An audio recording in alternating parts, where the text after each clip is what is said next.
Ouvi meus 2 filhos conversando no escritório da fazenda. Ela não vai nem perceber que vendemos, disse um. Está velha e confusa, respondeu o outro. Eu me chamo Elisa Mendonça, tenho 68 anos e enviuvei há 5 anos. Mas eles não sabiam que esta velha tinha mais juízo do que eles imaginavam. Sempre acreditei que meus filhos, Ricardo e Fernando, eram meu maior orgulho. Criados na fazenda Santa Clara, 500 hectares de terra fértil que construí com Augusto, meu falecido marido, durante 40 anos de trabalho árduo. Desde que Augusto partiu, assumi sozinha a administração de tudo. Os primeiros anos foram difíceis, claro, mas aprendi cada detalhe, cada segredo do negócio. A fazenda nunca produziu tanto como nos últimos anos. Ricardo, meu primogênito, formou-se advogado e abriu um escritório na capital. Fernando seguiu para a administração de empresas, trabalhando para uma multinacional. Ambos casados, com filhos adolescentes que raramente visitavam a avó no interior. Não os culpava. A vida moderna tem seu ritmo próprio, e eu estava feliz com minhas visitas esporádicas de fim de semana e minhas videochamadas semanais. Mas algo mudou nos últimos meses. As visitas tornaram-se mais frequentes, as ligações mais longas. Fernando começou a sugerir que eu descansasse mais, e Ricardo insistia que eu deveria aproveitar a vida, viajar, conhecer o mundo. Não suspeitei de nada inicialmente. Achei até bonito o súbito interesse no meu bem-estar. Foi quando comecei a perceber documentos sumindo do escritório. Papéis da fazenda, escrituras, registros de produção. Pequenas coisas que poderiam passar despercebidas para alguém confuso, como eles pensavam que eu estava. Naquela tarde de domingo, fiquei na varanda enquanto eles se reuniam no escritório, achando que eu estava tirando minha costumeira soneca. Aproximei-me silenciosamente da janela entreaberta e ouvi a conversa que mudaria tudo. Consegui um comprador que não fará muitas perguntas, dizia Ricardo. Ofereceu 5 milhões pela fazenda inteira. Menos do que vale, mas é dinheiro rápido. E a mamãe? Ela nunca concordaria em vender, questionou Fernando, com uma preocupação que me pareceu mais financeira do que emocional. Ela não precisa concordar. Tenho procuração para representá-la, lembra? Além disso, já conversei com o Dr. Paulo. Ele pode nos fornecer um laudo atestando que ela está com início de demência e não tem mais capacidade para administrar os próprios bens. Meu coração disparou. Dr. Paulo era meu médico há mais de 30 anos. Seria possível que ele estivesse envolvido nessa conspiração? Não sei, Ricardo. E se ela descobrir? Como? Ela nem percebeu que assinei por ela os documentos preliminares. Vou fazer parecer que foi decisão dela. Quando perceber algo, já estará feito e o dinheiro dividido. 2,5 milhões para cada um. E quanto damos para ela? O suficiente para viver confortavelmente em um apartamento na cidade, perto de mim, onde posso monitorá-la. O resto investimos. Ela não saberia o que fazer com tanto dinheiro mesmo. Tive que me segurar para não entrar naquele escritório e confrontá-los. Mas anos de negociações com compradores difíceis me ensinaram o valor da paciência estratégica. Afastei-me silenciosamente. Voltei para meu quarto e fechei a porta. Precisava pensar. Naquela noite, durante o jantar, observei meus filhos com novos olhos. Como não percebi antes? Os olhares furtivos, as conversas que cessavam quando eu entrava na sala, a súbita preocupação com minha saúde. Mãe, estamos pensando, a senhora não acha que esta casa é muito grande? Muito trabalho para a senhora cuidar sozinha? Começou Ricardo, com aquela voz melosa que usava quando queria me convencer de algo. É verdade, mamãe, emendou Fernando. A senhora poderia viver em um lugar menor, mais confortável, sem se preocupar com empregados, com a administração da fazenda. Sorri suavemente, como se considerasse a ideia. Vocês têm razão. Ultimamente, tenho me sentido um pouco confusa. Ontem mesmo, não consegui lembrar onde guardei as escrituras da fazenda. Percebi a troca rápida de olhares entre eles. Quase pude ver o pensamento. Está funcionando. É natural, mãe. A idade vai chegando, disse Ricardo com falsa compaixão. Sabe, continuei, servindo-me de mais vinho. Às vezes esqueço até o que fiz ontem. É estranho, como se partes do meu dia simplesmente desaparecessem da memória. Fernando pousou a mão sobre a minha. Por isso estamos preocupados. A senhora precisa de mais cuidados, de alguém por perto. Vocês são tão bons para mim, disse, com lágrimas nos olhos que eles interpretaram como emoção, mas que eram de pura raiva contida. Não sei o que faria sem vocês para cuidar dos meus interesses. Após o jantar, recolhi-me mais cedo, alegando cansaço. No quarto, tranquei a porta e peguei meu celular. Não era tão boa com tecnologia quanto meus filhos pensavam, mas sabia o suficiente. Liguei para Antônio, meu capataz e amigo de confiança há mais de 20 anos. Antônio, preciso de um favor urgente e sigiloso. No dia seguinte, enquanto meus filhos saíam para resolver assuntos da fazenda, na cidade, provavelmente encontrar o tal comprador, recebi Antônio discretamente nos fundos da casa. A senhora tem certeza disso, dona Elisa? Seus próprios filhos? Infelizmente sim. Preciso de provas, Antônio. E preciso que me ajude a consegui-las. Antônio instalou pequenas câmeras e gravadores no escritório e na sala de jantar, lugares onde meus filhos costumavam discutir seus planos. Era invasivo, sim, mas necessário. A essa altura, não tinha mais ilusões sobre o respeito deles pela minha privacidade. Nas semanas seguintes, interpretei o papel mais importante da minha vida, o de uma senhora começando a perder suas faculdades mentais. Esquecia nomes de pessoas próximas, confundia datas, perguntava repetidamente as mesmas coisas. Deixava a comida queimar no fogão, guardava objetos em lugares improváveis, tudo calculado para parecer progressivo e convincente.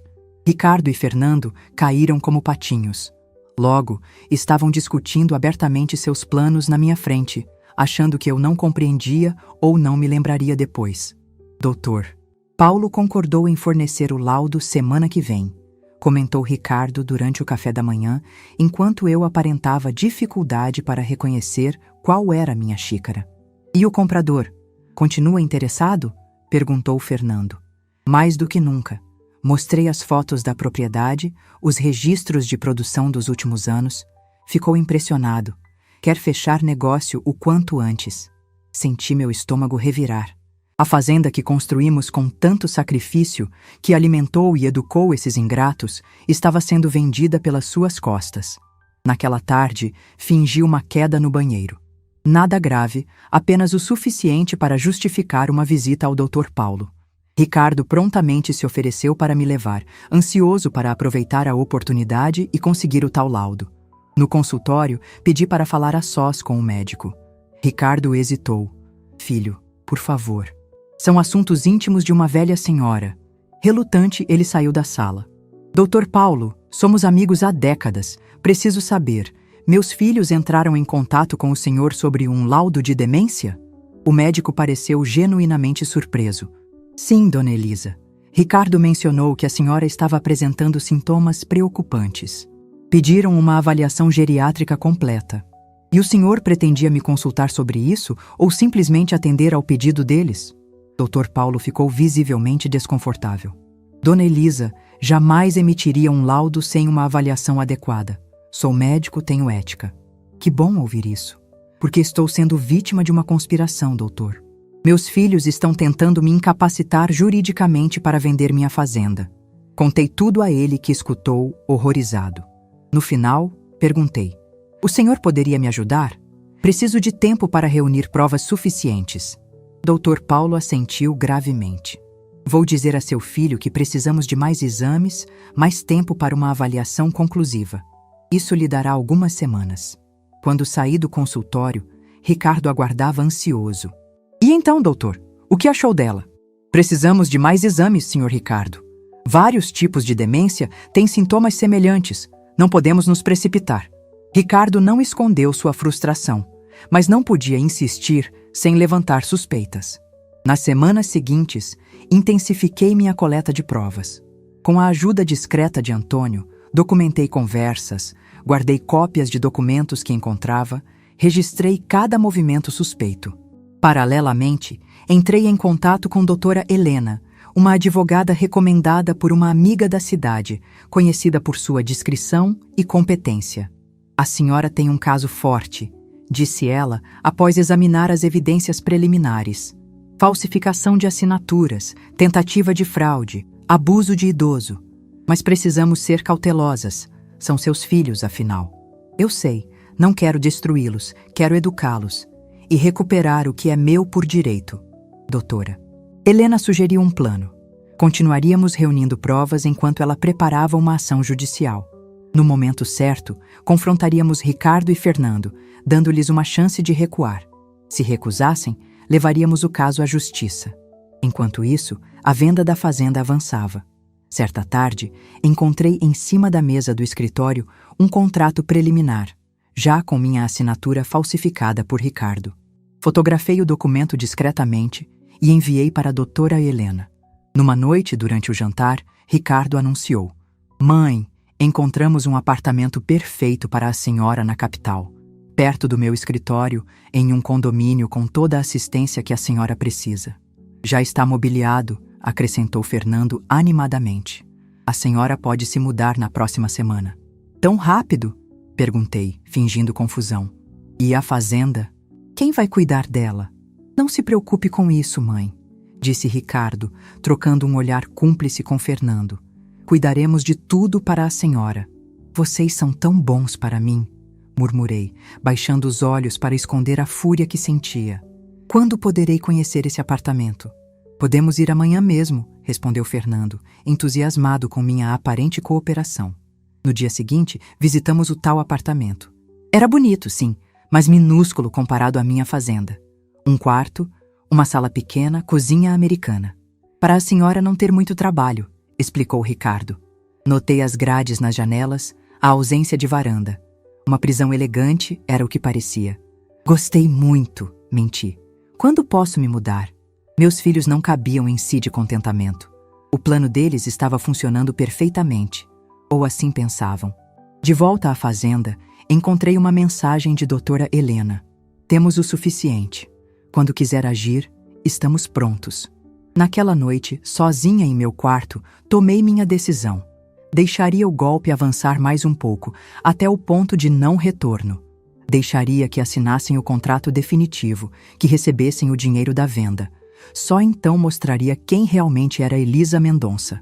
2 semanas depois, Ricardo entrou radiante em meu quarto. "Mãe, tenho uma surpresa. Conseguimos vender aquelas terras improdutivas da fazenda. Um bom negócio. A senhora não precisa mais se preocupar com dinheiro." "Todas as terras?" perguntei, com falsa inocência. Ele hesitou por um momento. "Sim, todo aquele trecho que não usávamos mais. Deu um bom dinheiro. Vamos investir para a senhora." "Que maravilha, filho." Sorri docilmente. "Vocês cuidam tão bem de mim." Aquela noite, liguei para a doutora Helena. "Chegou a hora", disse simplesmente. Na manhã seguinte, quando o comprador e seus advogados chegaram para a assinatura final dos documentos, eu já não estava na fazenda. Tinha saído discretamente de madrugada, com a ajuda de Antônio, levando comigo todas as provas que havia reunido. Enquanto Ricardo e Fernando recebiam o comprador com sorrisos largos, eu entrava no fórum da comarca, acompanhada por doutora Helena, pronta para o confronto que mudaria nossas vidas para sempre. A sala de audiências do fórum estava silenciosa quando entrei acompanhada por doutora Helena. Escolhi um terno azul marinho, cabelo impecavelmente arrumado, nenhum sinal da senhora confusa que interpretei nos últimos meses. Sentei-me discretamente no fundo, esperando o momento certo. Ricardo e Fernando chegaram minutos depois, acompanhados de seu advogado, um jovem arrogante de terno caro que eu nunca tinha visto antes. Notei a tensão em seus rostos quando o oficial de justiça anunciou o caso. Processo número 2764/2025. Pedido de medida cautelar por suspeita de falsificação de documentos e tentativa de estelionato. Não mencionaram meu nome, parte da estratégia que doutora Helena elaborou. Meus filhos não sabiam quem havia apresentado a denúncia. "Cadê a mamãe?" ouvi Fernando sussurrar para Ricardo. "Ela deveria estar no apartamento novo." Liguei 3 vezes e nada. Ricardo deu de ombros, mais preocupado com os papéis que o advogado revisava freneticamente. O juiz, Dr. Mendes, um senhor de meia idade com expressão severa, deu início à audiência. "Esta é uma audiência preliminar sobre graves acusações de falsificação de documentos e possível estelionato envolvendo a venda da Fazenda Santa Clara, propriedade da senhora Elisa Mendonça. A denunciante solicita suspensão imediata de qualquer transação relacionada ao imóvel até que se esclareçam os fatos. Vi Ricardo empalidecer. Fernando agarrou o braço do irmão com força. Antes de prosseguirmos, a advogada da denunciante gostaria de fazer uma declaração, continuou o juiz. Doutora Helena levantou-se, imponente em seu terno cinza. Meritíssimo, minha cliente, a senhora Elisa Mendonça, proprietária legítima da Fazenda Santa Clara, descobriu recentemente que seus filhos, Ricardo e Fernando Mendonça, falsificaram sua assinatura em documentos de venda da propriedade, além de tentarem forjar um diagnóstico médico de demência para incapacitá-la juridicamente. Um murmúrio percorreu a sala. Ricardo levantou-se bruscamente. Isso é um absurdo. Minha mãe está doente, confusa. Não sabe o que faz ou diz. Temos testemunhas. O senhor está se referindo ao Dr. Paulo Rezende? Perguntou doutora Helena com um sorriso contido. Ele está presente hoje e gostaria de esclarecer a situação médica da senhora Mendonça. Dr. Paulo entrou na sala para espanto de meus filhos. Ele se aproximou do juiz e entregou um envelope. Meritíssimo, sou médico da senhora Elisa há mais de 30 anos. Recentemente, fui procurado por seus filhos solicitando um laudo de incapacidade mental. Realizei uma avaliação completa e posso afirmar categoricamente: Dona Elisa está em pleno gozo de suas faculdades mentais. Não há nenhum indício de demência ou qualquer condição que comprometa sua capacidade de decisão. Fernando cobriu o rosto com as mãos. Ricardo continuava de pé, atônito. A denunciante está presente? Perguntou o juiz. Era minha deixa. Levantei-me e caminhei lentamente até a frente da sala. O choque nos rostos de meus filhos ao me verem, elegante, lúcida, determinada, foi a primeira satisfação que tive em meses. Mãe, murmurou Fernando incrédulo. Bom dia, meritíssimo, disse com voz firme. Sou Elisa Mendonça e venho denunciar a tentativa de meus filhos de me roubarem o fruto de 40 anos de trabalho. Nas 2 horas seguintes, apresentamos as provas que havia reunido meticulosamente. As gravações eram particularmente devastadoras. Ricardo e Fernando discutindo abertamente como me enganar, como falsificar minha assinatura, como subornar médicos para me declarar incapaz. Temos também, continuou a doutora Helena, documentos com assinaturas falsificadas da senhora Elisa, um contrato preliminar de venda da Fazenda Santa Clara por valor muito abaixo do mercado e testemunhas que confirmarão a capacidade mental plena da minha cliente durante todo o período em que ela, estrategicamente, fingiu desorientação para descobrir a extensão do golpe.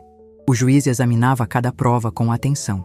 Ricardo e Fernando conversavam freneticamente com seu advogado, que parecia cada vez mais desconfortável. Meritíssimo, interveio o advogado deles finalmente. Meus clientes agiram pensando no bem-estar da mãe.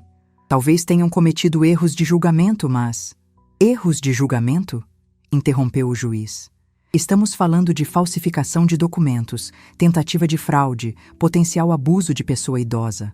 São crimes graves, doutor. Nesse momento, Ricardo levantou-se novamente, o rosto contorcido entre raiva e desespero. Mãe, como pôde fazer isso conosco? Somos seus filhos. Só queríamos o melhor para a senhora. Mantive a compostura, embora sentisse meu coração apertar. Apesar de tudo, eram meus filhos. O melhor para mim ou para vocês, Ricardo? Vocês tentaram me roubar. Tentaram me fazer parecer louca. Iam me trancar em um apartamento minúsculo enquanto dividiam entre si o dinheiro da fazenda que construí com seu pai. A senhora não consegue mais administrar aquele lugar sozinha, protestou Fernando. A fazenda nunca produziu tanto como nos últimos 5 anos, desde que assumi sozinha a administração. Respondi calmamente. Os registros financeiros que anexamos ao processo comprovam isso. O juiz pigarreou, chamando nossa atenção. Diante das evidências apresentadas, determino a suspensão imediata de qualquer negociação envolvendo a Fazenda Santa Clara. Os réus estão proibidos de realizar qualquer transação financeira ou imobiliária em nome da senhora Elisa Mendonça. Quanto às acusações criminais, serão investigadas pelo Ministério Público. Virou-se para mim com expressão grave. Senhora Mendonça, a senhora deseja prosseguir com as acusações criminais contra seus filhos? Senti o peso daquela pergunta. Era o momento de decisão que havia planejado durante aqueles meses de angústia. Olhei para Ricardo e Fernando, que me encaravam com uma mistura de medo e súplica. Meritíssimo, apesar da gravidade do que fizeram, são meus filhos. Não desejo vê-los na cadeia. O que quero é recuperar o controle total de minhas propriedades e minha vida, e que eles aprendam uma lição sobre respeito e honestidade. O juiz assentiu, compreensivo. Entendo sua posição. Neste caso, mantenho as medidas cautelares e determino o agendamento de uma audiência de conciliação para a próxima semana. Sugiro que os réus aproveitem este tempo para refletir sobre suas ações e preparar uma proposta de reparação adequada. Quando saímos da sala de audiências, Ricardo e Fernando tentaram se aproximar de mim. Doutora Helena interpôs-se.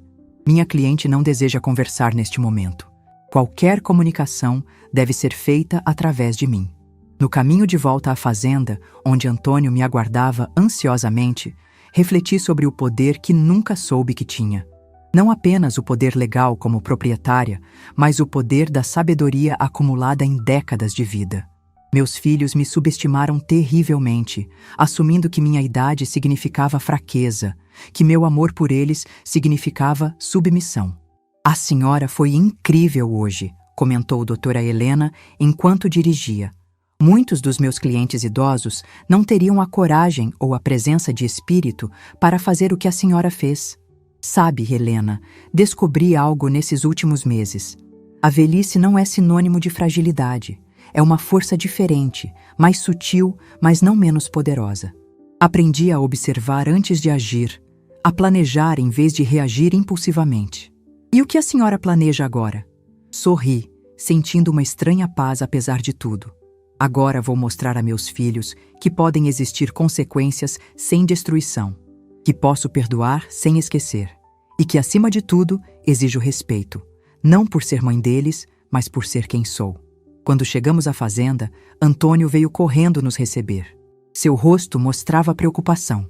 Dona Elisa, tem 2 homens esperando desde cedo. Dizem que são advogados do comprador da fazenda. Estão furiosos porque a venda foi suspensa. Ótimo, respondi. Doutora Melena vai atendê-los. É hora de mostrar que estou no controle agora. A reunião com os representantes do comprador foi tensa, mas produtiva. Expliquei que a tentativa de venda era fraudulenta, que nunca havia autorizado a transação e que a fazenda não estava à venda. Após resistência inicial, aceitaram a realidade e partiram. Não sem antes deixar claro que poderiam entrar com ação contra Ricardo e Fernando por má-fé nas negociações. Isso complica a situação legal dos seus filhos, observou doutora Helena depois que saíram. Eu sei. E vou usar isso a meu favor na conciliação. Nos dias seguintes, preparei-me para o próximo confronto. Solicitei um levantamento completo de todos os meus bens e investimentos, algo que deveria ter feito muito antes. Descobri, para minha surpresa, que minha situação financeira era ainda melhor do que imaginava. Além da fazenda, que valia pelo menos o dobro do que Ricardo havia negociado, eu tinha investimentos substanciais feitos por Augusto antes de falecer, uma apólice de seguro considerável e participações em 2 empresas na capital que geravam dividendos regulares. Eu era, percebeu doutora Helena com espanto, uma mulher genuinamente rica. Por que seus filhos fariam isso? Perguntou ela, examinando os números. Eles não precisavam desse dinheiro. Não é sobre necessidade, Helena. É sobre ganância e sobre me verem como um obstáculo, não como uma pessoa. Na véspera da audiência de conciliação, recebi uma ligação inesperada. Era Dr. Paulo. Dona Elisa, Ricardo esteve no consultório hoje. Estava bastante alterado. Ele ameaçou o senhor? Perguntei alarmada. Não. Na verdade, ele chorou. Bastante. Disse que percebeu a gravidade do que fez, que está desesperado para não perder o contato com a senhora. Senti uma pontada no coração. Apesar de tudo, a ideia de meu filho sofrendo me afetava. O que o senhor acha como amigo? Ele parecia sincero? Sincero, sim, mas também acuado. Ele mencionou que o comprador está ameaçando processá-los. Parece que sua situação financeira não é tão sólida quanto aparenta. Isso explicava muita coisa. Ricardo sempre viveu além de suas possibilidades. mantendo uma aparência de sucesso que talvez não correspondesse à realidade. No dia seguinte, na sala de conciliação do fórum, encontrei meus filhos já sentados com seu advogado. Pareciam diferentes, abatidos, sem a arrogância anterior. Fernando não conseguia me olhar nos olhos. Ricardo alternava entre expressões de arrependimento e preocupação. O mediador, um senhor calmo de voz pausada, explicou o procedimento. Cada parte teria a oportunidade de falar e, juntos, buscaríamos um acordo que evitasse a continuidade do processo judicial. Gostaria que os réus começassem, solicitei educadamente. Ricardo pigarreou, visivelmente nervoso. Mãe, senhora Mendonça, nós queremos pedir desculpas. O que fizemos foi imperdoável. Não temos justificativas. Na verdade, eu gostaria de entender por quê. Interrompi suavemente. Por que vocês tentaram me enganar dessa forma? O que os levou a isso? Fernando finalmente levantou os olhos. Estamos com problemas financeiros, mãe. Grandes problemas. Ricardo investiu muito dinheiro em um empreendimento que fracassou. Eu perdi meu emprego na multinacional há 6 meses e não consegui contar para ninguém. Estamos desesperados. E a solução foi me roubar? Me fazer parecer incapaz? Não pensamos direito, continuou Ricardo, a voz embargada. Víamos a fazenda como uma solução rápida para nossos problemas. Convencemo-nos de que a senhora ficaria melhor na cidade, que estávamos fazendo o melhor para todos. Mentiras convenientes, comentei, sem conseguir esconder completamente a mágoa. O mediador interveio. Senhora Mendonça, quais seriam suas condições para um acordo? Havia pensado muito sobre isso. Queria justiça, não vingança. Queria uma lição, não destruição. Primeiro, quero o reconhecimento formal de que a Fazenda Santa Clara e todos os meus bens são de minha exclusiva propriedade e administração. Segundo, quero uma procuração revogada formalmente, por escrito. Terceiro, quero um pedido de desculpas público, por escrito, que será registrado em cartório. Ricardo e Fernando assentiram, parecendo aliviados que as condições não fossem mais severas. E, finalmente, continuei. Quero que ambos trabalhem na fazenda, sob minha supervisão e a de Antônio, 3 dias por semana, durante 1 ano, sem remuneração. Aprenderão como se administra uma propriedade rural, como se trabalha honestamente pela própria sobrevivência. Seus rostos perderam a cor. O advogado deles inclinou-se, sussurrando algo, provavelmente que aquilo era excessivo, que não precisavam aceitar. É isso ou continuamos com o processo criminal, concluí firmemente. E, acreditem, tenho provas mais do que suficientes para uma condenação. Após uma breve discussão entre eles, Ricardo assentiu. Aceitamos suas condições, mãe. Mais uma coisa, acrescentei. Durante esse ano, quero sessões quinzenais de terapia familiar. Precisamos entender como chegamos a este ponto e como podemos, talvez, reconstruir nossa relação. Fernando pareceu surpreso. A senhora ainda quer uma relação conosco? Depois de tudo? Vocês são meus filhos, respondi simplesmente. Isso nunca vai mudar. O que vai mudar é como nos relacionamos. De agora em diante, será com honestidade, respeito mútuo e reconhecimento de quem eu realmente sou. O acordo foi formalizado, os documentos assinados. Quando nos levantamos para sair, Ricardo tentou se aproximar para um abraço. Recuei instintivamente. Ainda não, filho. O perdão virá com o tempo e suas ações, não com palavras. Ao deixar o fórum ao lado de doutora Milena, senti uma força renovada.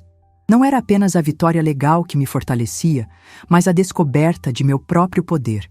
O poder de enfrentar uma traição profunda sem me deixar destruir por ela. O poder de exigir respeito sem abrir mão do amor. O poder de estabelecer consequências sem buscar vingança. A senhora tem certeza de que quer mantê-los por perto depois de tudo isso? Perguntou Helena enquanto caminhávamos. Tenho. Não por fraqueza ou medo da solidão, mas porque acredito genuinamente que todos merecem uma chance de reparação, inclusive meus filhos. Olhei para o céu azul do interior, sentindo o sol em meu rosto. A Fazenda Santa Clara me esperava. Minha, inteiramente minha. E meus filhos teriam a oportunidade de conhecer verdadeiramente a mulher que havia por trás da mãe que sempre tomaram por garantida. O primeiro dia de trabalho de Ricardo e Fernando na fazenda amanheceu ensolarado e quente. Propositalmente, escolhi uma segunda-feira, início da semana de trabalho que ambos costumavam dedicar a reuniões importantes em escritórios refrigerados. Às 5 da manhã, pedi a Antônio que batesse em seus quartos. Instalei-os na casa de hóspedes, não na casa principal. Era uma forma simbólica de estabelecer a nova dinâmica. Eram funcionários em reabilitação, não donos do lugar. 5 da manhã? Protestou Ricardo, ainda de pijama na porta. Mãe, ninguém acorda a essa hora na cidade. Na fazenda, acordamos com o sol. Respondi secamente. O café está na mesa. Roupas de trabalho separadas para vocês. Antônio os espera no estábulo em 20 minutos. Fernando apareceu logo depois, olheiras profundas evidenciando uma noite mal dormida. Não trouxemos roupas apropriadas, tentou argumentar. Por isso providenciei o necessário. Não é Armani, mas serve para o trabalho. Observei-os durante o café da manhã rápido.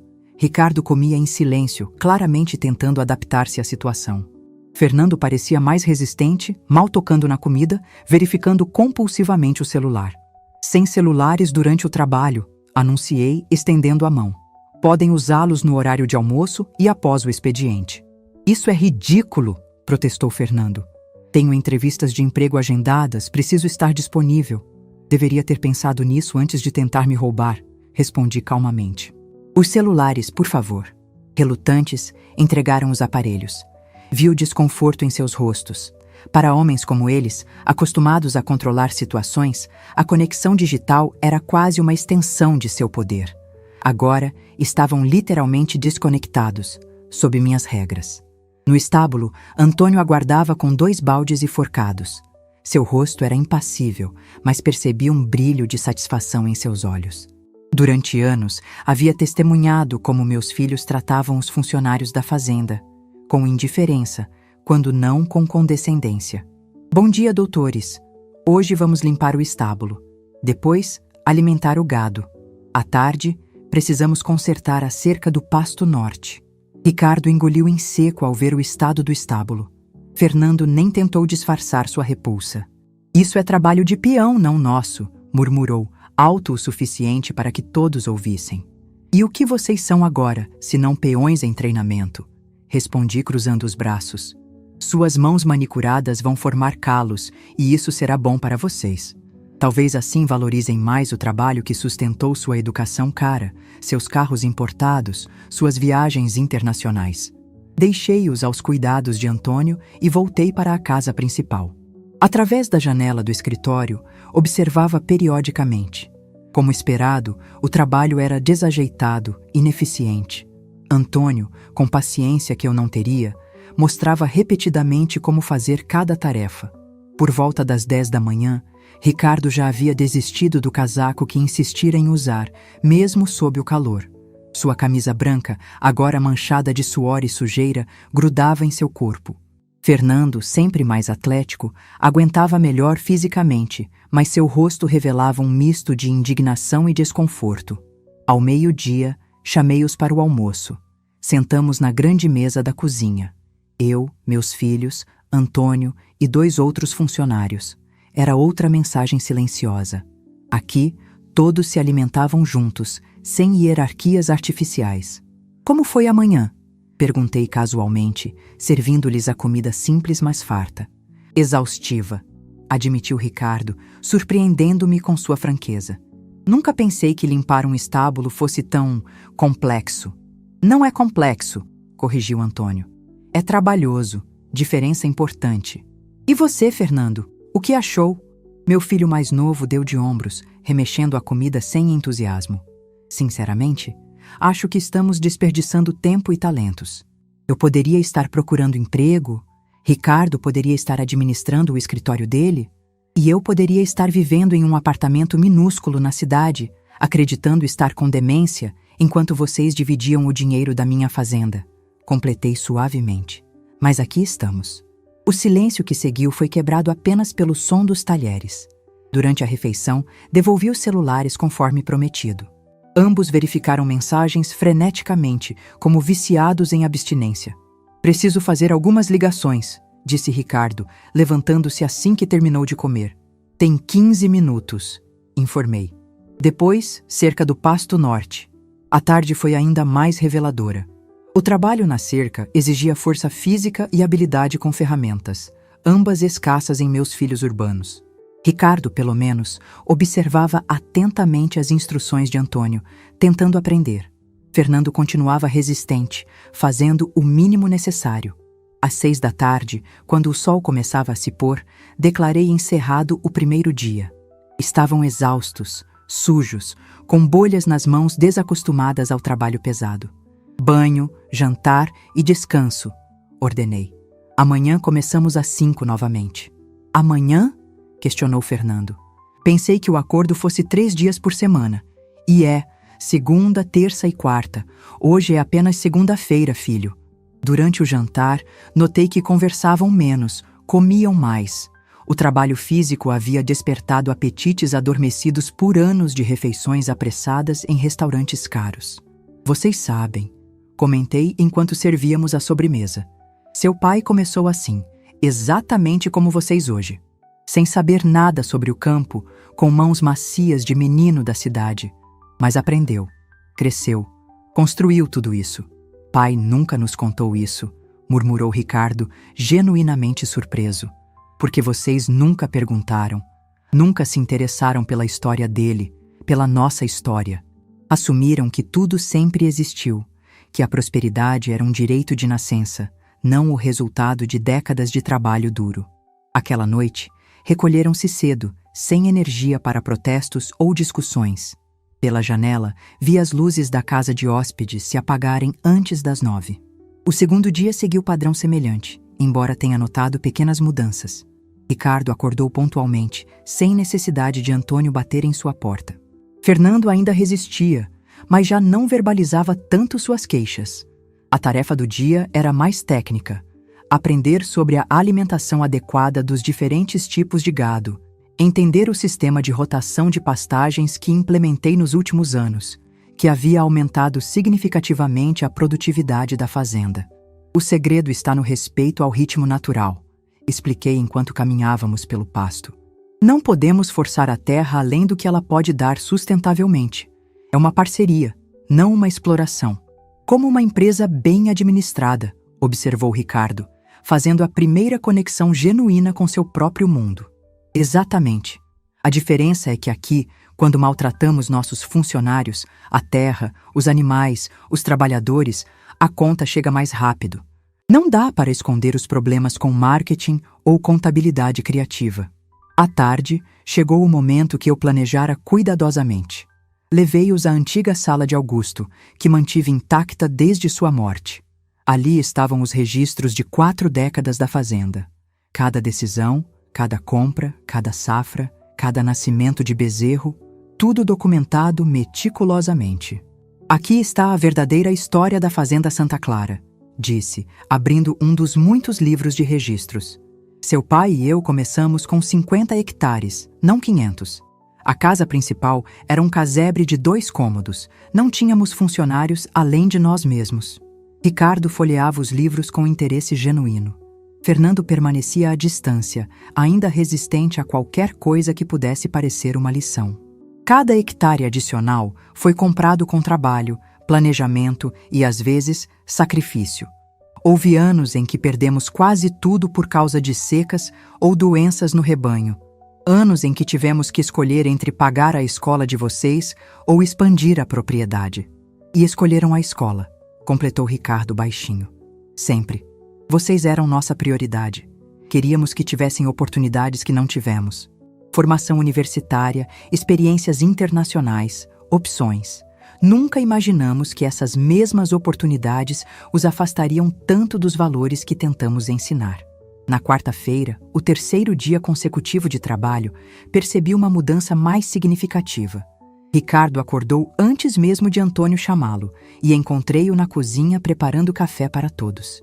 Fernando, embora ainda relutante, já não demonstrava a mesma repulsa pelas tarefas manuais. A tarefa do dia era mais gerencial: revisar as contas da fazenda, entender o fluxo financeiro, os custos operacionais, as margens de lucro. Era uma forma de mostrar-lhes que, longe de ser uma velha confusa, eu administrava um negócio complexo e lucrativo com competência que muitos executivos corporativos invejariam. Esses números não fazem sentido, comentou Fernando, analisando uma planilha. Como consegue margem de 28% quando a média do setor é 15%? Porque não somos uma fazenda comum, expliquei. Nos últimos 5 anos, transformamos nossa operação. Reduzimos dependência de insumos externos, implementamos práticas regenerativas, diversificamos culturas, agregamos valor aos produtos finais. Não vendemos apenas commodities, vendemos qualidade certificada.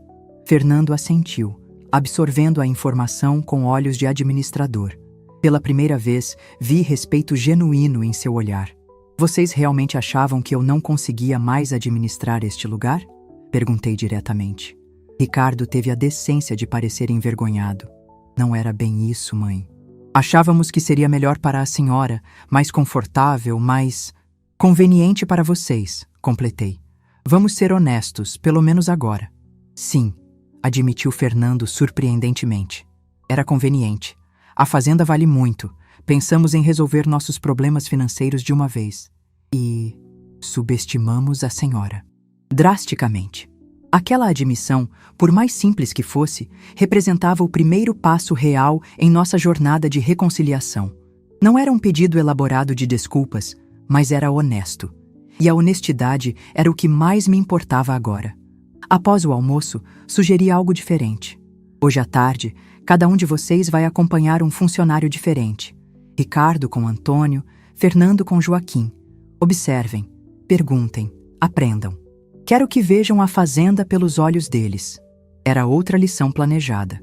Queria que entendessem que cada pessoa que trabalhava ali tinha conhecimento valioso, dignidade, importância. Que hierarquias baseadas em diplomas ou cargos eram artificiais quando comparadas ao respeito real conquistado pelo trabalho e conhecimento. No fim da tarde, reunimos-nos para a primeira das sessões de terapia familiar que eu havia estipulado no acordo. A doutora Mariana, uma psicóloga recomendada por Dr. Helena, veio especialmente da cidade. Sentados na sala de estar, formávamos um triângulo desconfortável. Eu em minha poltrona habitual, Ricardo e Fernando no sofá oposto, a terapeuta completando o círculo. Gostaria que cada um falasse sobre suas expectativas para estas sessões, começou doutora Mariana após as apresentações. Quero entender como chegamos a este ponto, disse eu, direta como sempre. Como meus filhos puderam achar aceitável me enganar, me roubar, tentar me fazer passar por incapaz, e quero estabelecer novas bases para nosso relacionamento, se isso for possível. Ricardo mexia-se desconfortavelmente. Eu quero me redimir. Sei que o que fizemos foi imperdoável, mas espero que com o tempo possamos reconstruir a confiança. E quero entender meus próprios motivos, porque nem eu mesmo compreendo completamente como pude fazer isso à minha própria mãe. Fernando permaneceu em silêncio por algum tempo, até que a terapeuta o encorajou gentilmente. Sinceramente, não sei se isto vai funcionar. Há muito ressentimento de ambos os lados, mas estou aqui. Estou tentando. Era um começo honesto, pelo menos. A sessão foi intensa, com momentos de raiva, mágoa e até lágrimas, principalmente de Ricardo, surpreendentemente. Fernando manteve-se mais controlado, embora tenha notado fissuras em sua armadura de indiferença quando discutimos como Augusto se sentiria sobre o que fizeram. Seu pai tinha um ditado, lembrei. Caráter é o que você faz quando ninguém está olhando. Ele acreditava que a verdadeira medida de uma pessoa era sua integridade, não seus títulos ou posses. Ele ficaria profundamente desapontado, admitiu Ricardo, enxugando os olhos. Conosco, quero dizer. Sim, ficaria, concordei, sem suavizar a verdade. Mas também acreditaria na capacidade de vocês de fazer melhor, de aprender, de crescer. Era um homem que valorizava segundas chances, desde que acompanhadas de verdadeiro arrependimento e mudança. Quando a sessão terminou, havia um clima diferente entre nós. Não de reconciliação, era cedo demais para isso, mas de verdade. As máscaras haviam começado a cair, as defesas a se abaixar. Na manhã seguinte, despedi-me deles temporariamente. Voltariam para a cidade, para suas vidas, seus problemas e retornariam na segunda-feira seguinte para mais 3 dias de trabalho na fazenda. Algumas regras para a semana, anunciei durante o café. Primeiro, vocês não discutirão os detalhes da fazenda com ninguém, especialmente com potenciais compradores. Segundo, espero relatórios diários sobre o que estão fazendo para resolver suas situações financeiras sem recorrer a esquemas ou atalhos. Terceiro, na próxima segunda, quero um plano escrito de como pretendem compensar o dano emocional que causaram, além do trabalho físico que já estão realizando. Compensar como? Perguntou Fernando, franzindo o senho. Isso é para vocês descobrirem. Sejam criativos. Pensem no que realmente significaria reparação para mim, não apenas para vocês se sentirem melhor. Quando partiram, senti um misto de alívio e apreensão. Parte de mim temia que, longe da fazenda, voltassem aos velhos hábitos, às antigas justificativas. Outra parte começava a acreditar que alguma mudança real estava ocorrendo, especialmente em Ricardo. Naquela noite, sozinha novamente em minha casa, refleti sobre a primeira semana de nossa lição educativa. Não era vingança. Nunca quis isso. Era um processo de responsabilização, de construção de consciência. Era uma forma de mostrar que amor não significa permissão para abusos, que idade não significa fraqueza, que respeito precisa ser mútuo. E no fundo, era também minha forma de honrar Augusto. Meu marido sempre acreditou que a terra ensina lições que nenhuma sala de aula pode oferecer, que o trabalho manual tem dignidade própria, que entender as consequências diretas de nossas ações, como a cerca mal feita que deixa o gado escapar, a plantação mal cuidada que não vinga, nos torna pessoas melhores, mais responsáveis. Enquanto fechava as cortinas, olhando para as luzes distantes da casa de hóspedes agora vazia, permiti-me sentir uma pequena esperança. Não de que tudo voltaria a ser como antes. Isso era impossível. Mas de que algo novo e potencialmente mais verdadeiro poderia surgir das cinzas de nossa relação anterior. A lição estava apenas começando, mas os primeiros sinais eram promissores. Meus filhos estavam aprendendo, alguns mais rapidamente que outros, que ações têm consequências, que relacionamentos precisam de honestidade para sobreviver, que respeito se conquista, não se impõe. E eu estava aprendendo que mesmo as feridas mais profundas podem começar a cicatrizar quando expostas à luz da verdade.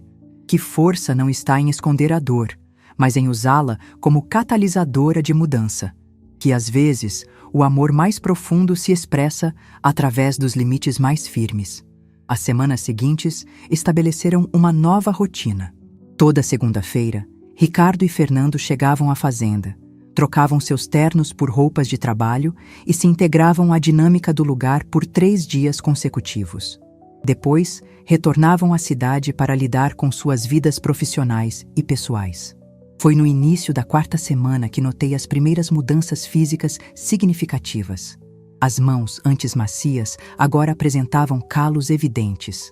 A postura urbana deu lugar a um andar mais firme, com os ombros naturalmente alinhados pelo trabalho constante.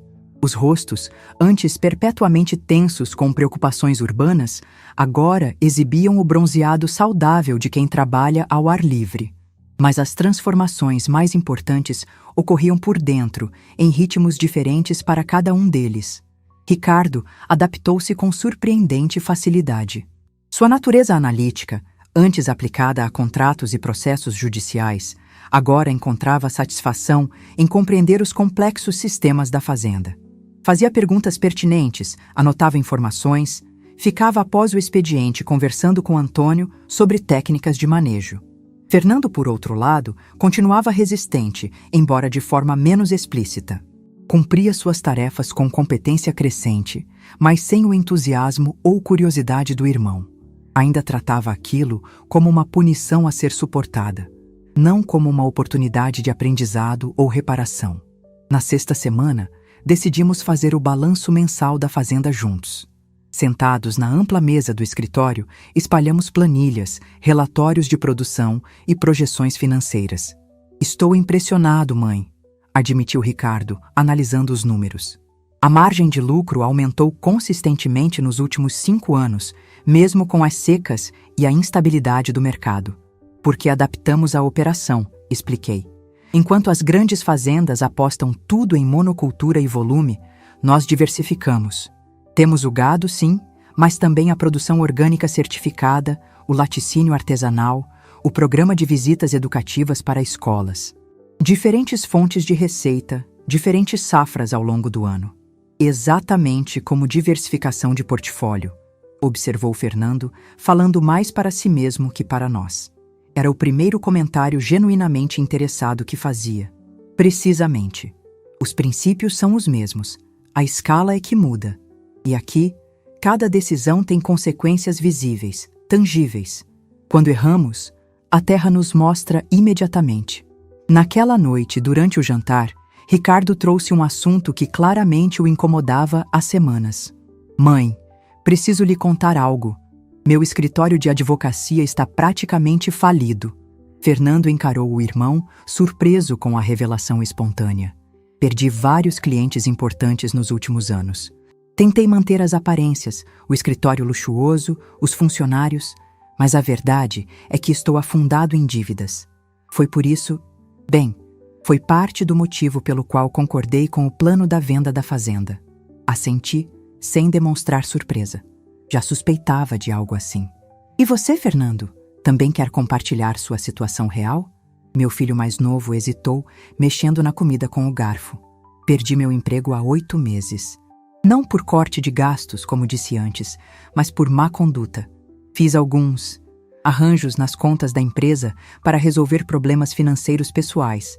Não foi desfalque, exatamente, mas o suficiente para me demitirem sem direito a nada. E desde então, tenho vivido de aparências. Saio de casa todos os dias como se fosse trabalhar. Na verdade, passo o dia em cafés, procurando emprego ou esquemas para fazer dinheiro rápido. Joana, minha esposa, não sabe de nada. Pensa que estou apenas entre empregos, numa fase difícil. O silêncio que seguiu foi pesado, mas não carregado de julgamento. Finalmente estávamos chegando à verdade crua que motivou toda aquela situação. Obrigada por compartilharem isso, disse finalmente. A honestidade é o primeiro passo para qualquer reconstrução. A senhora não está decepcionada? Perguntou Ricardo. Claro que estou. Não pelo fracasso profissional, todos enfrentamos reveses, mas pela desonestidade, por não terem vindo a mim quando os problemas começaram, por terem escolhido me enganar em vez de pedir ajuda. Achamos que a senhora não entenderia, murmurou Fernando, que nos julgaria fracos, incompetentes. Como estou fazendo agora? Perguntei suavemente. Os dois trocaram olhares, compreendendo a ironia. Não estava condenando-os, estava ouvindo-os. O que vamos fazer agora? Perguntou Ricardo, parecendo pela primeira vez em semanas como um menino que corria para mim quando tinha problemas na escola. Vamos fazer o que deveria ter sido feito desde o início, enfrentar a realidade juntos, como família, sem mentiras, sem atalhos, sem esquemas. Na manhã seguinte, coloquei uma proposta sobre a mesa durante o café. Tenho observado vocês nestas semanas. Ricardo, você tem afinidade natural com a gestão da fazenda, com os processos, com a parte administrativa. Fernando, apesar da sua resistência inicial, você tem talento para a parte prática, especialmente com a maquinaria e a tecnologia que implementamos recentemente. Eles me olhavam com curiosidade, sem entender onde eu queria chegar. Estou considerando uma reestruturação da administração da fazenda. Continuarei no comando, claro, mas poderia criar posições remuneradas para vocês dois, com responsabilidades reais. Não seria caridade, teriam que trabalhar duro e provar seu valor, mas seria uma chance de recomeçar, de construir algo significativo a partir das cinzas. A surpresa em seus rostos era genuína. Depois de tudo que fizemos, a senhora nos oferece emprego? Questionou Fernando, incrédulo. Ofereço uma chance. O resto depende de vocês. E quanto às nossas carreiras na cidade? Perguntou Ricardo. Que carreiras? Rebati com gentil franqueza. Você mesmo admitiu que seu escritório está falido. Fernando não tem emprego há meses. O que exatamente estariam abandonando? Ricardo assentiu lentamente, reconhecendo a verdade daquelas palavras. Fernando parecia mais hesitante. preso entre o orgulho ferido e a necessidade prática. Não precisam responder agora. Pensem, conversem com suas esposas. Esta é uma decisão que afeta suas famílias inteiras. Na sessão de terapia daquela semana, doutora Mariana sugeriu um exercício difícil. Cada um deveria falar sobre o momento em que se sentiu mais magoado ou traído pelo outro. Senti-me traída quando descobri vocês planejando me roubar. Comecei sem rodeios. Mas o que realmente doeu foi perceber que vocês realmente acreditavam que eu era incompetente, fraca, dispensável. Que 40 anos administrando esta fazenda não significavam nada porque eu era apenas uma velha confusa. Ricardo respirou fundo antes de falar. Senti-me traído quando descobri que a mãe havia nos gravado e investigado secretamente por meses. Sei que não tínhamos o direito de reclamar, considerando o que estávamos fazendo, mas foi como se a senhora não fosse mais apenas nossa mãe, mas uma adversária calculista. E eu, interveio Fernando, senti-me traído quando percebi que, durante toda a minha vida, acreditei que teríamos a fazenda um dia, que era nosso direito natural. Descobrir que a mãe construiu tudo isso sozinha, que a propriedade é inteiramente dela, foi desestabilizador. Percebi que tinha expectativas que nunca foram prometidas. Doutora Mariana guiou-nos através daquelas revelações dolorosas, ajudando-nos a ver os diferentes lados da situação. O que vocês aprenderam sobre si mesmos neste processo? Perguntou ela no final da sessão. Aprendi que ainda posso me surpreender, respondi. Que a idade me deu sabedoria, não fraqueza. Que posso ser firme sem ser cruel e que estabelecer limites é uma forma de amor. Eu aprendi que construí minha identidade sobre aparências, admitiu Ricardo, que estava tão preocupado em parecer bem-sucedido que perdi o contato com valores básicos como honestidade e trabalho duro. E você, Fernando? Meu filho mais novo ficou em silêncio por um longo momento. Aprendi que ressentimento não resolve problemas práticos, que posso odiar esta situação, mas isso não muda o fato de que preciso de um novo começo e que, talvez, tenha mais a aprender com minha mãe do que imaginava. Na 8ª semana de nosso acordo, aconteceu algo inesperado. Estávamos no campo, verificando uma cerca danificada por uma tempestade recente, quando avistamos um grupo de homens aproximando-se a cavalo. Reconheci imediatamente Carlos Mendes, dono da fazenda vizinha e antigo rival de Augusto. Dona Elisa, cumprimentou ele desmontando. Soube que a fazenda estava à venda. Vim fazer uma oferta diretamente, sem intermediários. Ricardo e Fernando tensionaram visivelmente ao meu lado. Está mal informado, Carlos, respondi calmamente. A fazenda Santa Clara não está e nunca esteve à venda. Curioso, continuou ele, com um sorriso malicioso. Seus filhos pareciam pensar diferente quando conversamos há 2 meses. Senti o sangue gelar. Então haviam negociado com Carlos? O homem que disputou terras com Augusto por décadas, que tentou nos prejudicar inúmeras vezes? Foi um mal-entendido, interveio Ricardo, dando um passo à frente. Como advogado da fazenda, posso garantir que a propriedade não está no mercado. Carlos riu, olhando para as roupas de trabalho de Ricardo, tão diferentes dos ternos elegantes que usava quando o vira na cidade. Advogado? Parece mais um peão para mim. O que aconteceu, doutorzinho? Caiu de nível? Antes que eu pudesse intervir, foi Fernando quem respondeu. Na verdade, estamos aprendendo a administrar o patrimônio familiar adequadamente. A Fazenda Santa Clara permanecerá com os Mendonça por muitas gerações. Sugiro que procure outro lugar para expandir seus negócios, Sr. Mendes. A firmeza na voz de Fernando me surpreendeu. Pela primeira vez, ele estava defendendo a fazenda, não tentando se livrar dela. Carlos, percebendo que não conseguiria o que queria, montou novamente em seu cavalo. Uma pena. Teria pago bem. Mas não se preocupem. Sempre há maneiras de conseguir o que quero. Quando ele partiu com seus homens, viramo-nos uns para os outros.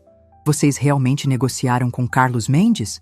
Perguntei, tentando controlar a indignação.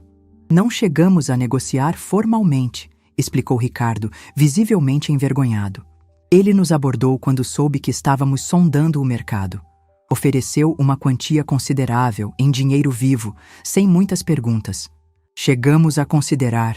O homem que tentou sabotar nosso sistema de irrigação, que contestou nossas fronteiras de terra por anos, que espalhou rumores sobre a qualidade do nosso gado para afastar compradores? Não sabíamos dessas histórias, defendeu-se Fernando. Pai nunca nos contou sobre as disputas com os vizinhos. Porque vocês nunca se interessaram, exclamei, finalmente deixando a frustração transparecer. Nunca quiseram saber sobre a história deste lugar, sobre as lutas que enfrentamos, sobre os inimigos que fizemos defendendo o que é nosso. Um silêncio pesado caiu entre nós. Então, surpreendentemente, Ricardo começou a rir. Um riso leve, quase de alívio. O que é tão engraçado? Perguntei confusa. Nós, respondeu ele. Esta situação. Acho que finalmente estamos tendo a conversa honesta que deveríamos ter tido anos atrás. E precisou de tudo isso. A tentativa de golpe, o tribunal, 3 meses de trabalho forçado, para chegarmos aqui. Fernando também sorriu, embora mais contidamente. E pensar que poderíamos ter vendido para o maior inimigo da família sem nem saber. Somos mais incompetentes do que imaginávamos. Aquele momento de autocrítica bem-humorada quebrou algo entre nós. Pela primeira vez desde o início dessa jornada, rimos juntos. Não de alegria plena, mas daquele riso que vem após reconhecer o absurdo de uma situação dolorosa. Na 10ª semana, Ricardo e Fernando trouxeram suas esposas e filhos para um almoço de domingo na fazenda. Era um teste que eu havia sugerido, ver como se sentiriam apresentando sua nova realidade às famílias. Patrícia, esposa de Ricardo, mostrou-se surpreendentemente entusiasmada. Ele está diferente, Dona Elisa, confidenciou-me enquanto observávamos Ricardo mostrar aos filhos adolescentes como funciona o trator. Mais calmo, mais presente. Há anos não o via tão conectado. Joana, casada com Fernando, estava mais reservada, ainda processando a ideia de que o marido agora trabalhava na fazenda da mãe, após meses mentindo sobre sua situação profissional. Será temporário? Perguntou-me diretamente enquanto Fernando levava seus filhos pequenos para ver os bezerros recém-nascidos. Isso depende dele, respondi honestamente. Ofereci uma posição permanente, com responsabilidades reais e remuneração adequada. Mas Fernando precisa decidir se é isso que quer para a sua vida. Durante o almoço, observei como meus filhos interagiam com suas famílias neste novo contexto. Ricardo explicava animadamente aos filhos os projetos de expansão que estávamos considerando.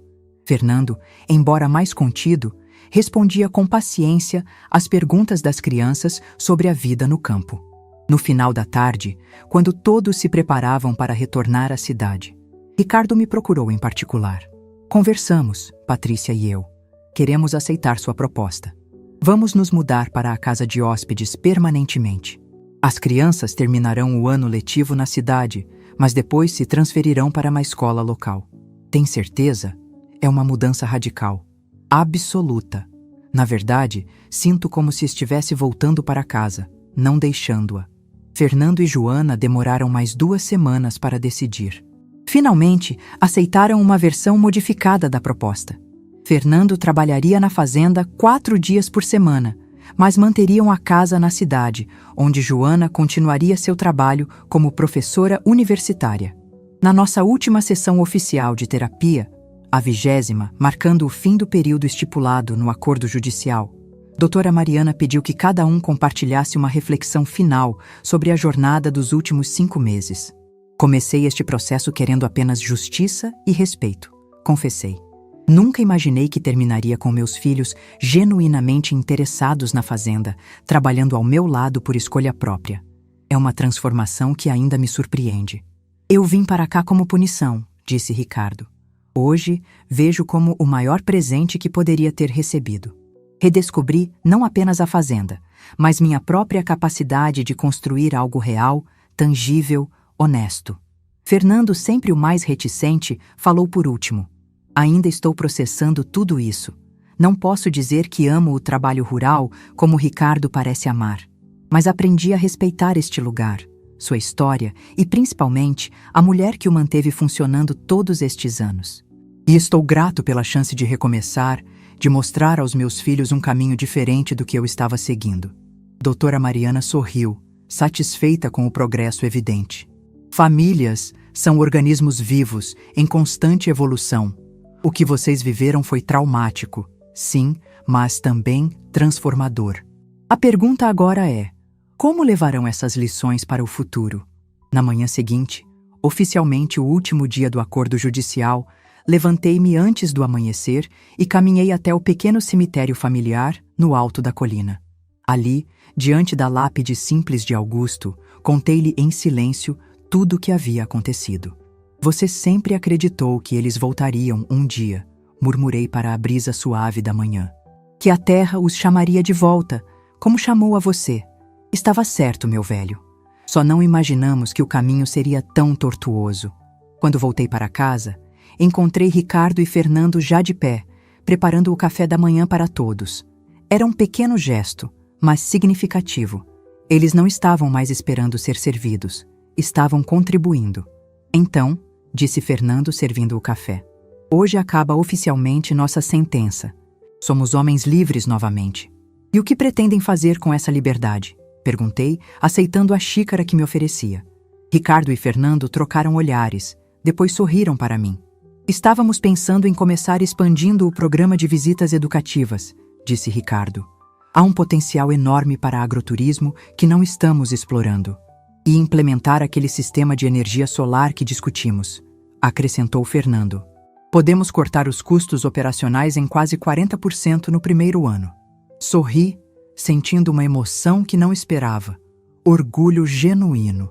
Não apenas pelo interesse que demonstravam no futuro da fazenda, mas pela transformação pessoal que haviam alcançado. Parece que temos muito trabalho pela frente, comentei, erguendo minha xícara em um brinde silencioso. E assim, o que começou como uma vingança educativa transformou-se em algo que nenhum de nós poderia prever. Um novo começo para todos. 1 ano se passou desde o término oficial do acordo judicial. A Fazenda Santa Clara transformou-se não apenas fisicamente, mas em sua essência. O que antes era apenas uma propriedade rural produtiva, agora pulsava com nova energia, novos projetos, novas pessoas. Naquela manhã ensolarada de domingo, observei o movimento no pátio da casa principal pela janela da cozinha. Os netos brincavam, correndo entre os canteiros do horto medicinal que implantamos, seguindo as receitas antigas de minha avó. Ricardo coordenava a equipe que finalizava a instalação do sistema de energia solar, projeto desenvolvido por Fernando e que já reduzia significativamente nossos custos operacionais. Café fresquinho, anunciou Patrícia, entrando na cozinha com uma bandeja. A nora que antes eu mal via 3 vezes por ano agora era presença constante, administrando as visitas educativas que se tornaram parte importante da nova estratégia da fazenda. Obrigada, querida. Os grupos escolares já chegaram? O primeiro ônibus acabou de entrar na estrada principal. Serão 3 turmas hoje, quase 90 crianças no total. Sorri, lembrando-me de como essa ideia nasceu. Ricardo observou que as escolas da região frequentemente buscavam atividades práticas para seus alunos, mas tinham poucas opções estruturadas. Começamos recebendo uma turma por mês. Agora, tínhamos visitas quase diárias, um programa educativo formal sobre sustentabilidade, produção de alimentos e vida rural. Dona Elisa, chamou Antônio da porta. Aquelas senhoras do grupo de idosos da cidade chegaram. Estão ansiosas para começar a oficina de ervas medicinais. Essa era outra novidade. Um programa que eu mesma desenvolvi para pessoas da minha idade. Compartilhávamos conhecimentos tradicionais, histórias de vida e, principalmente, criávamos um espaço onde nossa experiência era valorizada, não descartada. Quando saí para receber as visitantes, encontrei Fernando chegando com Joana e os filhos. Diferente de Ricardo, ele não havia se mudado permanentemente para a fazenda, mas vinha regularmente 4 dias por semana. Aos domingos, trazia a família para almoçar e passar o dia. Bom dia, mãe, cumprimentou-me com um beijo no rosto. Um gesto que havia se tornado natural novamente, após meses de distanciamento tenso. Trouxe aqueles documentos que precisamos revisar antes da reunião com os investidores amanhã.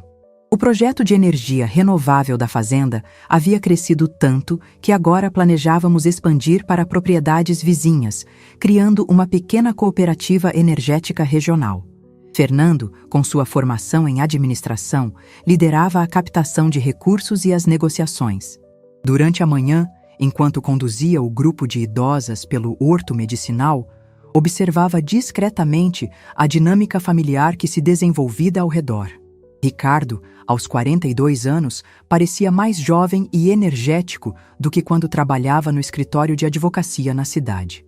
Seu conhecimento jurídico agora servia à fazenda e à comunidade local. Ele oferecia consultorias gratuitas aos pequenos produtores da região, construindo uma rede de apoio mútuo que fortalecia a economia local. Fernando, aos 38, mantinha parte de sua vida urbana. Joana continuava lecionando na universidade e as crianças frequentavam escolas na cidade. Mas sua relação com a fazenda havia se transformado completamente. O que antes via como um ativo financeiro a ser liquidado, agora enxergava como um legado a ser preservado e expandido.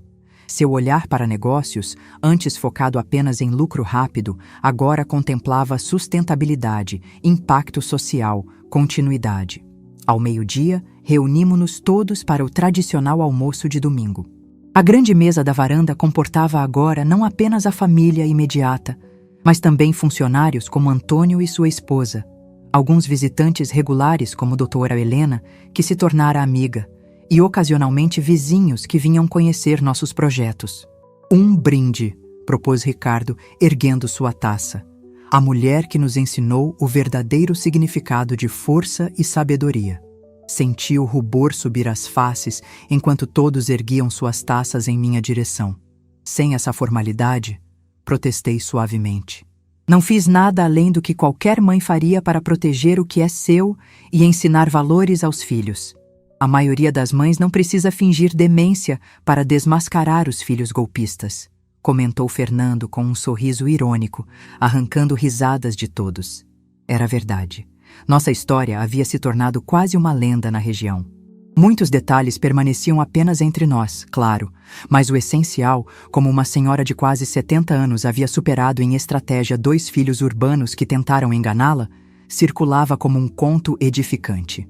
O que me lembra, continuou Fernando, que aquele grupo de mulheres da Associação Rural pediu para a senhora dar uma palestra no mês que vem, sobre empoderamento feminino na terceira idade, ou algo assim. Eu? Dar palestra? Não sou palestrante. Sou fazendeira. É justamente por isso que querem ouvi-la, mãe, explicou Ricardo. A senhora se tornou uma espécie de símbolo para muitas mulheres da sua geração. Mostrou que idade não significa fragilidade ou dependência. Refleti sobre aquilo enquanto saboreava a comida preparada com ingredientes cultivados ali mesmo. Nunca busquei ser exemplo para ninguém, muito menos um símbolo. Apenas fiz o que precisava ser feito, usando as ferramentas que tinha: paciência, observação, conhecimento acumulado e aquela força silenciosa que muitos confundem com passividade. Após o almoço, enquanto as crianças descansavam e os adultos se dispersavam em pequenos grupos pela propriedade, caminhei até meu lugar favorito. Um banco simples sob a grande mangueira que Augusto plantou no ano em que nos casamos. Dali, podia ver quase toda a extensão da fazenda, os pastos verdejantes onde o gado pastava tranquilamente, as plantações diversificadas que garantiam colheitas ao longo de todo o ano, os novos painéis solares que reluziam ao sol, a área de educação ambiental, onde crianças agora aprendiam sobre sustentabilidade. Posso me juntar à senhora? Era a doutora Mariana, a terapeuta que nos acompanhou durante aqueles meses cruciais e que ocasionalmente ainda nos visitava. Claro, sempre há espaço neste banco. Ficamos em silêncio por alguns minutos, apenas contemplando a paisagem. Quando começamos nossas sessões, comentou ela finalmente, jamais imaginei um desfecho como este. A transformação da sua família é realmente notável. Nem eu mesma esperava, confessei. Achei que, no melhor cenário, conseguiríamos uma reconciliação distante, civilizada. Nunca imaginei que Ricardo abandonaria a advocacia para se dedicar à fazenda, ou que Fernando desenvolveria projetos inovadores aqui. A senhora criou o espaço para essa transformação, estabeleceu limites claros, consequências proporcionais e, principalmente, ofereceu um caminho de redenção genuína. Sorri, pensando em como tudo começou, com aquela conversa fatídica que ouvi por acaso através da janela do escritório quando descobri o plano de meus filhos. Sabe o que mais me surpreendeu? Perguntei, quase retoricamente. Descobrir que eu mesma também precisava mudar. Que parte do problema era como eu me posicionava na família, como permitia ser tratada, como não exigia o respeito que merecia. A transformação mais importante sempre começa por nós mesmos, concordou a terapeuta. Nossa conversa foi interrompida por um pequeno grupo que se aproximava. Maria, minha neta de 15 anos, filha de Ricardo, acompanhada por algumas amigas da escola local. Vovó, podemos entrevistar a senhora para o projeto escolar sobre mulheres inspiradoras da comunidade? Ri, ainda desconfortável com essa nova faceta de minha vida. Ser considerada uma inspiração, um exemplo. Claro, querida, mas não sei se tenho muito de interessante para contar. A senhora impediu que vendessem sua fazenda, fingindo ter problemas de memória e coletando provas por meses, exclamou uma das amigas de Maria com admiração. É tipo uma história de detetive da vida real. As meninas sentaram-se em círculo ao nosso redor. Gravadores de celular a postos, olhos brilhando de curiosidade. Percebi que doutora Mariana se afastava discretamente, dando-nos privacidade. O que a senhora diria para outras mulheres da sua idade que se sentem subestimadas pela família? Perguntou Maria, já em modo entrevistadora. Refleti por um momento, querendo oferecer algo além de frases feitas. Diria que experiência é uma forma de poder que muitos não reconhecem. Que a paciência de observar antes de agir não é fraqueza, é estratégia. E que estabelecer limites não é egoísmo, é autopreservação. As perguntas continuaram, e me surpreendi com a facilidade com que as respondia. Talvez eu tivesse mesmo algo valioso a compartilhar, não apenas com minha família, mas com outras mulheres que enfrentavam desafios semelhantes. Quando terminamos, as meninas agradeceram efusivamente e correram de volta para a casa principal, ansiosas para revisar o material. Fiquei sozinha novamente sob a mangueira, refletindo sobre como minha vida havia se transformado no último ano e meio. O som de um carro aproximando-se interrompeu meus pensamentos. Era um veículo que não reconheci, dirigindo lentamente pela estrada da fazenda. Quando estacionou próximo à casa principal, desceu dele um senhor elegante, que imediatamente identifiquei. Dr. Paulo, meu médico de décadas, que havia sido crucial no desenrolar de toda aquela história. Levantei-me para recebê-lo, genuinamente feliz com a visita inesperada. Dona Elisa cumprimentou-me calorosamente. Espero não estar incomodando em pleno domingo familiar. De forma alguma. É sempre bem-vindo aqui, doutor. Venha, junte-se a nós para um café da tarde. Enquanto caminhávamos de volta à casa, Dr. Paulo comentou sobre as mudanças visíveis na propriedade, os novos projetos, a movimentação de visitantes, a energia renovada do lugar. Vim especialmente para trazer uma notícia, disse ele quando nos sentamos na varanda. Lembra-se daquele artigo que escrevi para a revista médica sobre cognição e estratégia na terceira idade, baseado em parte na sua experiência? Assenti. Ele havia pedido minha permissão para usar meu caso como exemplo, sem identificar nomes, claro. Foi selecionado para um simpósio internacional sobre envelhecimento ativo. Estarei apresentando-o em Lisboa no próximo mês.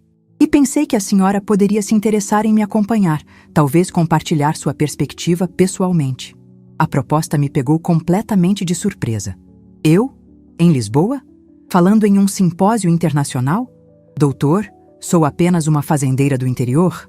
Ricardo, que se aproximava naquele momento, riu abertamente. Apenas uma fazendeira?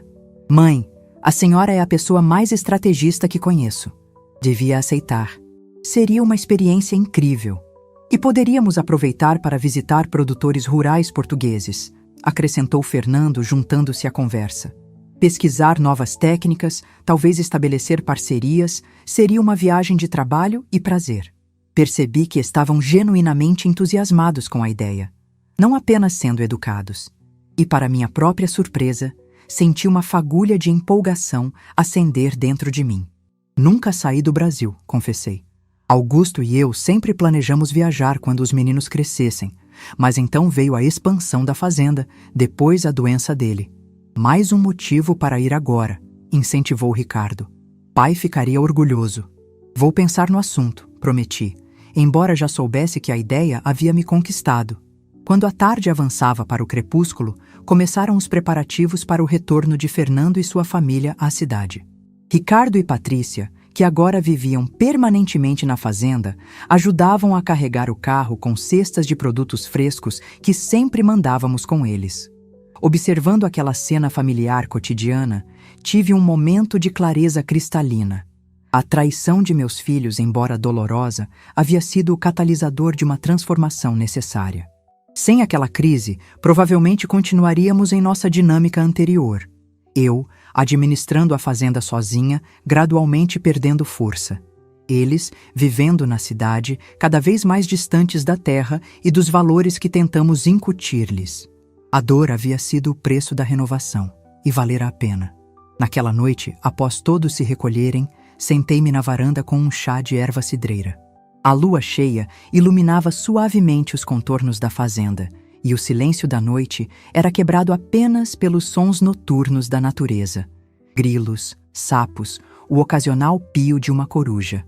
No dia seguinte, teríamos uma reunião importante com potenciais investidores para o projeto de energia renovável.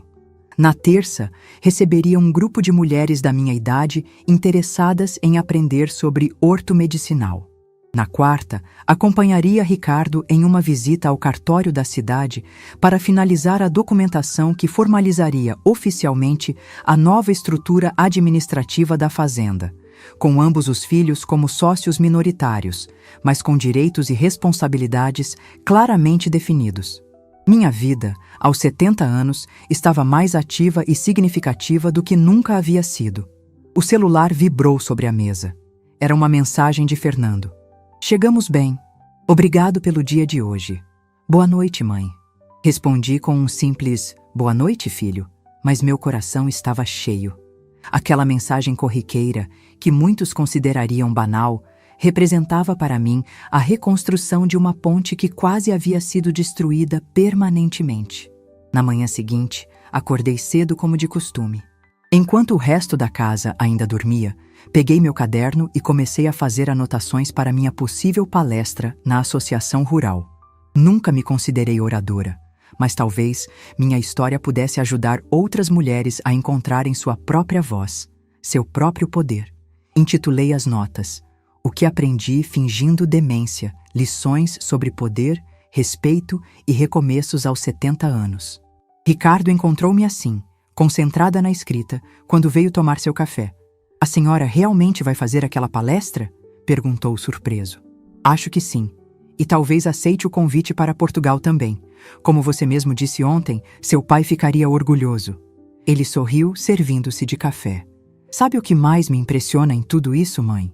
A senhora transformou uma situação que poderia ter destruído completamente nossa família em algo que nos fortaleceu.